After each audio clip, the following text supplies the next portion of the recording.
Так, ну вот мы подцепили пружину, сейчас ее удаляем.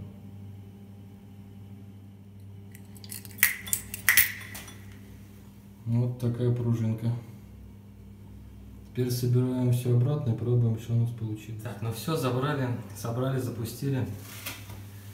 Как можете видеть, никакого шума нет. Вот на разных скоростях насоса. На первой тишина. Краны открыты. Давление в котле есть. Котел гудит, работает.